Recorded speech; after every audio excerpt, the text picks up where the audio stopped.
Hello everyone, this is Sarin, your chess friend, and Happy New Year 2023.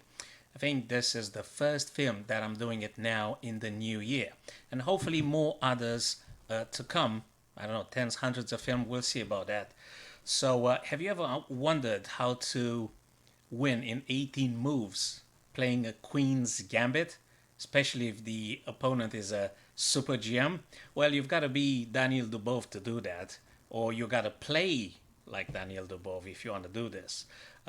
This is a spectacular game that happened on the 27th of December. Today is 2nd of January when I'm recording it, and probably I'll be uploading it today or tomorrow. Right, so this is a Queen's Gambit, something that I'm not playing very often myself since I'm an e4 player. So d4 is not something that I play very often, but seeing this game, probably I might be thinking of giving it a go and trying to apply this again in my own games. So let's just go straight into the facts of this beautiful, beautiful, superb game. So d4, right, d5 and c4. Okay, now you could decline or you could just accept it with black. And Nihal Sarin, an incredibly strong GM from India, took on c4. Knight to f3. Of course, there is a possibility with you that you might just be playing e3 or e4 straight away, but he goes for the line with knight f3. Knight f6, now that's simply developing and blocking white in its attempt to play immediately e4. Yes, of course, you could do knight c3 and then aspire, try to pushing e4. So that might be the idea whilst you aim at recovering your pawn back. But Dubov goes for e3 line, e6 now, and finally bishop captures back the pawn on c4. Right, so c5 now directly challenging the white pawn structure here, right in the middle, castles. So the white king has castled now, no worries about its safety for the time being. a6 now, very simply announcing b5 and more pressurizing of the bishop on c4. Queen to e2. All right, queen to e2, and you've got to accept that black is taking a lot of space on the queen side. Bishop retreats on d3. Now, what Sarin played was took on d4. There is also a chance for black to consider playing c4, taking a lot of space on the queen side and forcing the bishop to retreat on c2. So there is no way around it. If c4, you've got to drop bishop on c2, or you just lose it. And then you've got to accept that white's going to play something like a3, knight c3, and pushing e4. So that's another line. Black very much expanded on the queen side, and white tries to take advantage, getting the center and perhaps some rook over here, and at some point try to challenge the d file. So there is a possibility for this one, but Sarin took. Now you could take it back, but if you take it back, you must take it back with e, not with the knight. You've got to be aware that if you take it with the knight, it's not something recommended here, my friends, because of this very, very aggressive e5 pawn moving forwards. And if you play it back, you're going to have a major problem and fork with e4. And practically, you're kind of going to lose. You're going to lose a piece, and it's going to go down. Not a good stuff. So be very careful. If you want to take this guy, you rather take it with e. You know, freeing up the bishop, maybe you're going to make a pin, this kind of things. Don't take with the knight because they're going to push it. And if you do take, you will have to play something like knight b3. So if you like this kind of setup, play it, but recommendable, take with the pawn, not with the knight. But Dubov goes for something else, like a4. Very nice one, because it's announcing to be taken on b5, and you got to be very careful about this move. Therefore, taking is the wisest approach here. If you don't, I don't know, it's going to be very problematic. Don't play something like bishop to d7. It's not going to help you. Still, pawn going to take, and if you take, then bishop's going to take with check, and you got a problem. If you take it back, the rook takes the rook. So that's a little trap in the Queen's Gambit. Accepted this line here. So you got to be careful. Pawn takes, and rook captures on a4.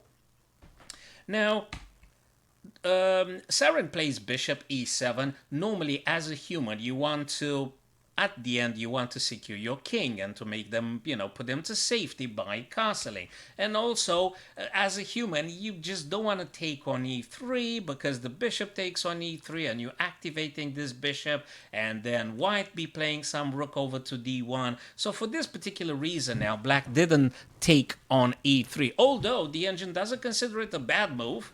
Actually, it's the first line of thinking on the omniscient engine here. Pawn taking on e3, but it didn't take because exactly as we said, look at the black pieces here. Just have a look at the black pieces. Black needs like 2 more tempos in order to castle. Didn't get any minor off the back row, well, except the knight on f6, which doesn't pose a big problem of nothing. So if you ask me, I would prefer having white pieces here, not the black pieces. Again, there is no huge advantage here, but I think the pieces activity is preferable for white. So, bishop e7, and look at this one. Rook takes on d4. That takes the pawn with tempo. So the queen now must play somewhere. Okay, it's a little bit uncomfortable now to block it with something. I mean, you're still in a pin. That bishop is in a pin. It's not comfortable. You don't want to do this kind of things. So queen to b6 being played, and knight develops to d2. Not just developing a piece, but also has the potential to be playing on to c4, attacking the queen. So Dubov now has secured the king like a couple of moves ago, and now he simply develops and focusing on attacking. He focuses to attack his opponent. So Nihal Sarin gets the knight with some tempo, targeting the rook, and I suppose, like many of us now will be thinking to just, what the heck do I get that rook? How do I get it away? What do I do? Well, Dubov decides to go straight on h4. What a move. What a move. Rook on h4, exactly on the very diagonal where the bishop is. Very interesting. But the problem is, if that guy were to be moving, there is some double attack here anyways. So probably he considered that idea when he played rook to h4. Bishop to b7, knight to c4, attacking the queen. We call it in chess, guys, with tempo. So you play a move, your opponent is being forced to playing defensively now, getting the queen to safety. Queen must move.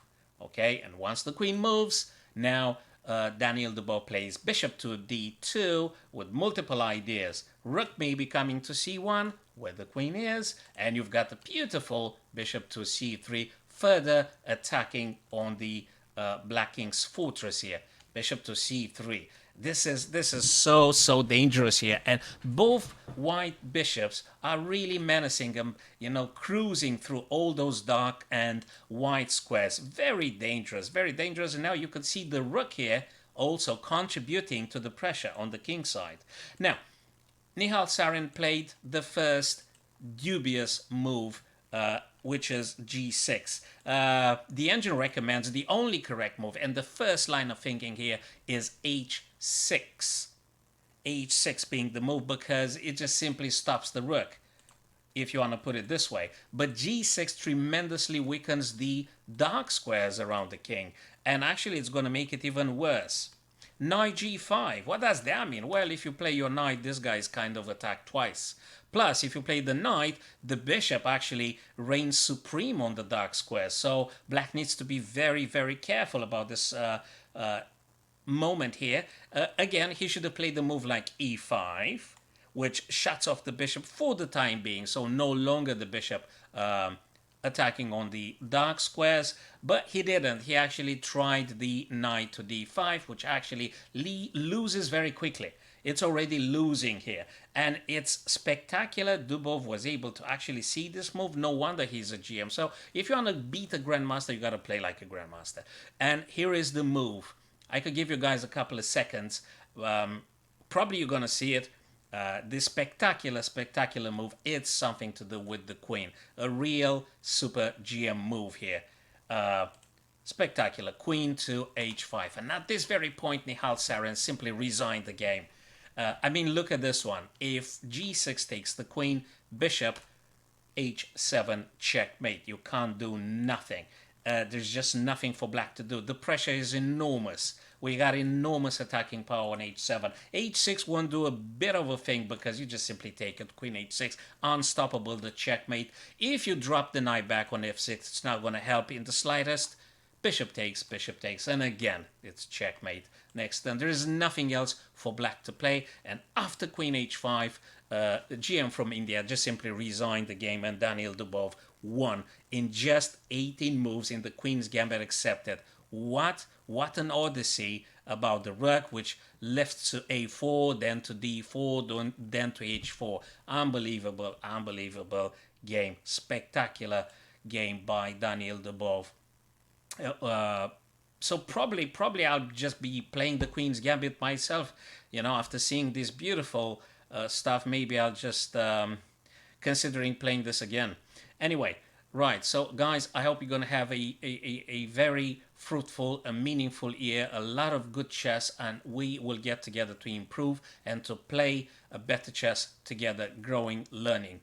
So thank you very much for watching this, guys.